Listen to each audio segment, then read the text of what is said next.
tremendous. And then watching him bowl in the finals, and of course watching Pete bowl in the finals, I feel we're going to have a very close and tight match.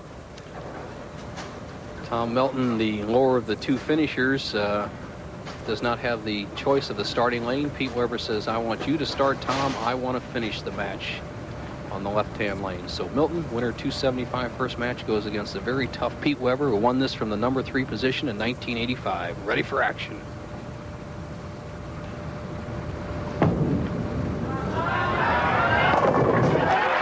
Big hit. Goes to the sideboard, rips the head pin over into the 4-5-7 area.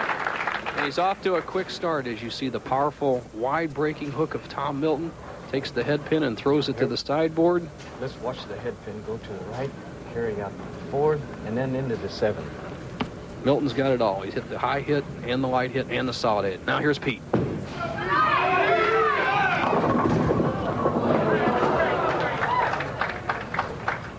Pete Weber going a little wide, and really that's not a bad move when you come out of a championship round. You come over to the championship pair, keep the ball a little wide, don't start with a split, give your opponent an easy opening at the start. Peter, a simple spare of the 2-pin. Very fast on spares too, Bo. He just so confident, goes hard at the spares, doesn't allow for any hook at all. When Pete was young, Dick, and obviously you at that time were on the top of the pack in the 60s and the 70s, did you give him any advice on throwing this big hook ball? Because we all know what kind of style you have, very little hook. So, sorry you brought that up, Bo, but no, Pete emulated Mark Roth. He liked the high backswing, he liked the big hook, and he's more or less self-taught. When he gets in trouble, he goes to his brother Rich. Rich, one of the many boys of Dick Weber, 3 Weber boys. And there's that staccato chant we heard from the crowd last night, urging Pete Weber on as he just rips the rack open, avoids the soft 10-pin. Is Tom Milton very diligent up there, have a good pre-shot maneuver, takes his time. The PBA allows only 15 seconds from the time your opponent completes the frame and moves off the approach until you get up and start making your shot. Tom Milton precariously close to that amount of time. He would at first receive a warning from tournament director Harry Golden if it persists.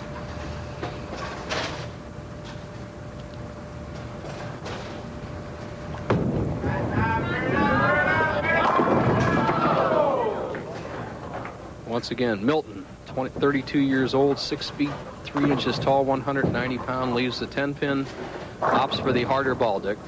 Yes, and it's a smart move on his part to go to the harder ball. You know, he said when he gets in trouble, he has to throw too hard. That's when he really gets into trouble. So he's got to keep himself slow all the time to make sure he gets the good carry. Making the 10-pin without any struggle at all. The match is even thus far. As you look at Tom, he has that arm brace or arm wrap around his right elbow.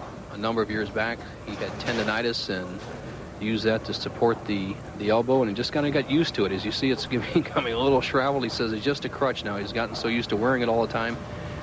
Not necessary to prevent tennis elbow anymore. Just makes him feel comfortable. Must be a ex-pitcher. The way he twists that bowling ball, you might figure something like that. Solid in the hole. Tom Milton evens the match through 3. As we see Peter coming up, wiping the oil or conditioner off the bowling ball so that it rolls the same way every time. Can take the lead with a strike here in the 3rd.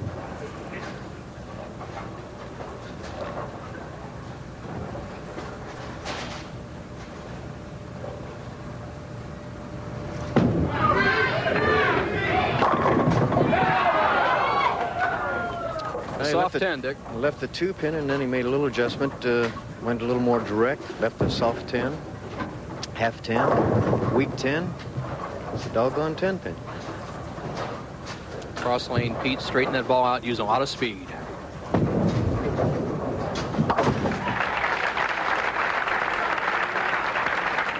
And here's my son's profile. 5-step delivery, pushes out on the first ball and down on the second, back on the 3. A real high backswing, as you'll see with Rick Steele-Smith.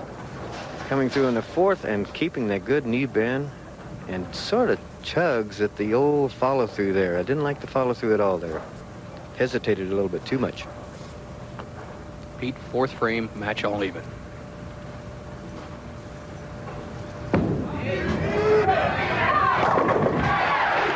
trick shot there as Pete Weber keeps the match even through 4 frames. We'll be back in a moment. My dandruff shampoo is good. Maybe. See. Now here's Milton. Strike working in the 3rd frame. Tie match. Can take the lead if he can double here in the 4th.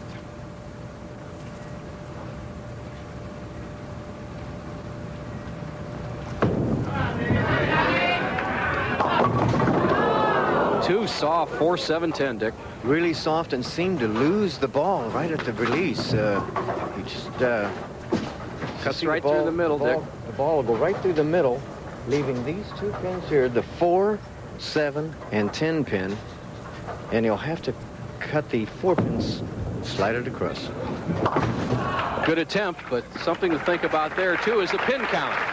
When you have a strike up, every time you leave an extra pin standing, we talked to Tom Milton earlier and asked him about the special appearance he's going to miss this afternoon. Well, back home we run a tournament for the juniors once a year, and I'm involved with it. I was supposed to be there today with hopefully some of the other pros to sign some autographs and just talk to the kids. So I'd like to say hi to all the kids back there at the George Litz Memorial Tournament, and sorry I can't be there, but something came up, and hope you all bowl well, and I'll try and do my best. A product of the junior program comes up in the 5th frame. Saws him out. Comes back with a strike. That leaves a wide open door for Pete Weber, who won this tournament in 1985, Dick. And if there's any one thing that Pete wants to prove, I know he was a little bit disappointed in not being named Player of the Year this year after that great year he had last year. Well, that's right, Bo. He was disappointed. In fact, his mother and I were both disappointed, but that's the way the breaks go. We felt the players didn't read close enough, or the sports writers either. But that's one of those things. Okay, everybody's entitled to their opinion. Pete Weber takes that strike from the 4th, makes a double with it in the 5th, and extends his lead over Tom Milton to 24 pins. You see the powerful, well-controlled ball. Pete drives all 10 pins in the pit. The ball cuts through the 1, 3, hits the 5, deflects in the 9. He loves it. The tiger eyes, Bo. He's has those tiger eyes, the fire, the desire. All you Germans have that, right? You ought to know. I was a victim of the Webers many times. Pete, a 34-pin lead as he opens up 3 strikes in a row. I might say, Bo, we were victims of the Burtons, too.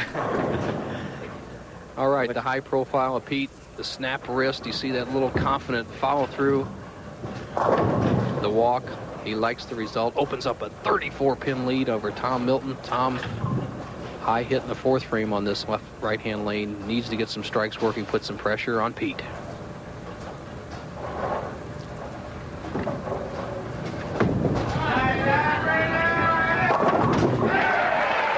Pretty good. Yes, he was. He had a nice loft to it, greater speed that time. Stayed with the ball that time, too. He didn't jerk back. Here's the hit. Coming up, and watch the pin. Ball just hit the 5 pin. Just did nudge it.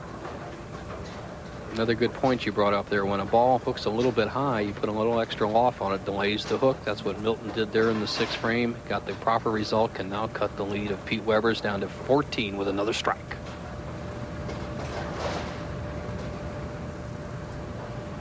Oh, yeah, right solid in the hole as Tom Milton cuts the lead of Pete Weber down to 14.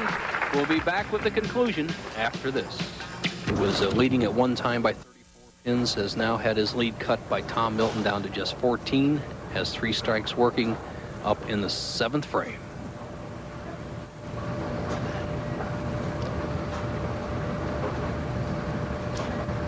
The reason he blows in that thumb hole, Bo, is to make sure that he has a nice feel of the thumb, and it keeps it a little moist in there, a little tight.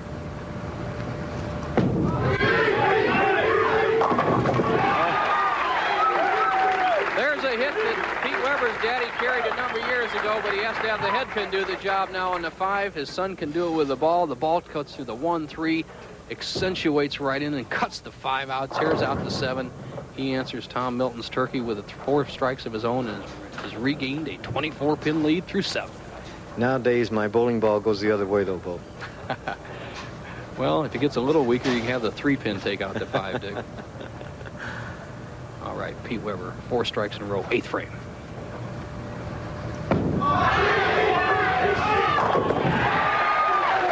Oh, he looks sharp. Got a great follow-through. Good extension with that arm. Watch this arm swing, watch this wrist action, and watch this trajectory as Pete Weber extends his lead to 34.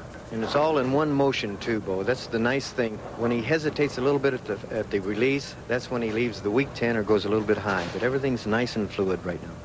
Boy, and that is so important that a player can make that powerful lift motion in one motion, not stop and have to jerk on it. Now, Milton, can he answer the bell here? Trails by 34, 8th frame.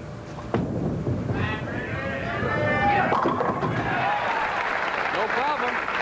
That ball was a little wider than the one before, Bo. Had a slower speed, good follow-through. These fellas are really putting on a show.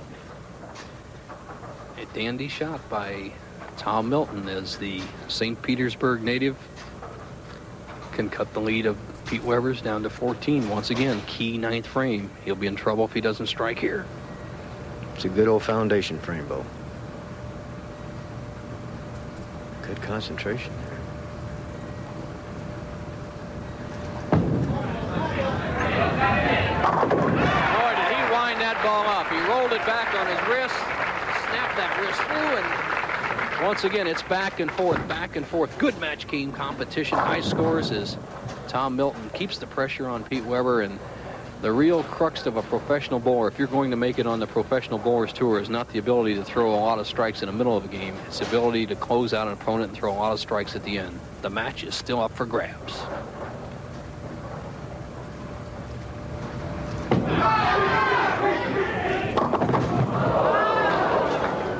The 3, 4, 6, 7, 10. An unusual split, Dick. And how would he make this, Dick, if you see the ball cutting right through the middle? Oh, he's going to have to take... the ball's cutting through the head pin here and leaving the 3, 6, 10, 4, 7. And he's going to have to take the 3 pin to the right, slide it over to the 4 pin. Needs this to keep the lead. Not to be in a lead which was almost 34 pins just 3 frames ago.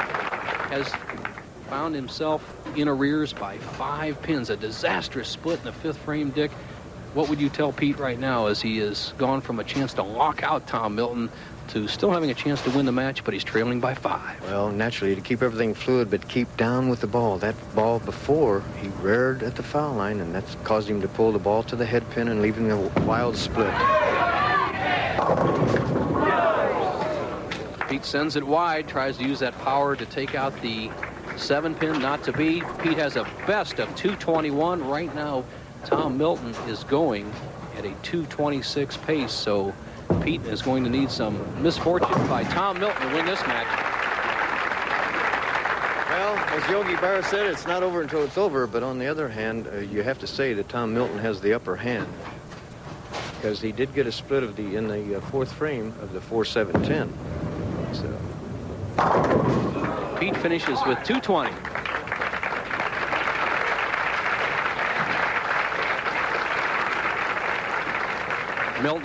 Milton turning to the side, asking official scorers Frank Esposito and Harry Golden exactly what he needs, and it's simply this. He needs a good count and a mark, and he would go on to meet the next left-hander, who's in the number 2 position, Dennis Horan Jr. Must mark. the count is a must, Bo, a good count. He doesn't want to leave anything more than 1 pin up.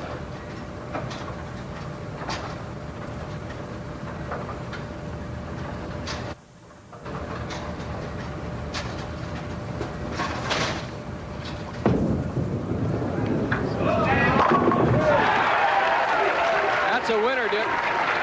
Yes, that is, Bo. And he bowled very well that particular game. Made 1 bad shot in the 4th frame. Everything else has been in the pocket. Pete made the 1 mistake in the 9th frame, which you never want to make a mistake in the 9th frame because that's what we call the foundation frame. So it's one of those penalties. Tom Milton, a potential 235 game. And he will go on to meet Dennis Horan.